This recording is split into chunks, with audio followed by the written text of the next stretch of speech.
السلام علیکم ورحمۃ اللہ وبرکاتہ۔ میں محمد نواز کلندری قادری اپنے یوٹیوب چینل پر آپ لوگوں کی خدمت میں حاضر ہوں۔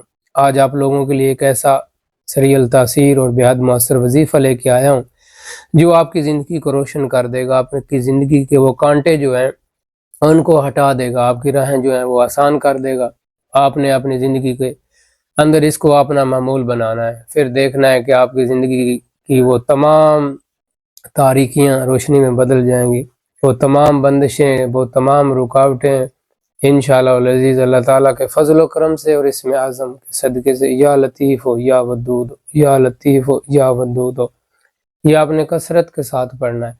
اگر کوئی بندہ، بزرگ کہتے ہیں کہ نماز فجر کے بعد 3125 دفعہ پڑھ لیتا ہے تو اس دن اس کے تمام مسائل جو ہیں وہ حل ہو جاتے ہیں، اس کی تمام جو الجھنیں ہیں، مشکلیں ہیں، پریشانیاں ہیں، وہ سب ختم ہو جاتی ہیں۔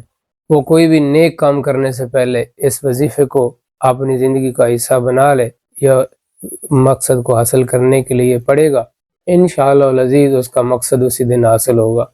بزرگ کہتے ہیں کہ یہ اللہ تعالیٰ کا جو اسم اعظم ہے، یا لطیف ہو یا ودود ہو، اس کے بے شمار فوائد اور بے شمار اثرات اور پرتاثیر چیزیں ہیں جو انسان کے ساتھ مسخر و منسوب ہو جاتی ہیں اور انسان کی زندگی کی تمام رکاوٹوں کو یہ دور کر دیتا ہے۔ ایک بزرگ نے یہ مجھے وظیفہ تعلیم کیا تھا اور اس کی اجازت بھی فرمائی تھی، تو آج میں آپ لوگوں کو یہ وظیفہ تعلیم کر رہا ہوں۔ آپ اس کو بے شک پڑھیں اور تجربے کے طور پر دیکھیں پھر اس اسم اعظم کے کمال کیا ہے۔ آپ کی زندگی جو ہے وہ بدل جائے گی، روشن ہو جائے گی۔ السلام علیکم ورحمۃ اللہ وبرکاتہ۔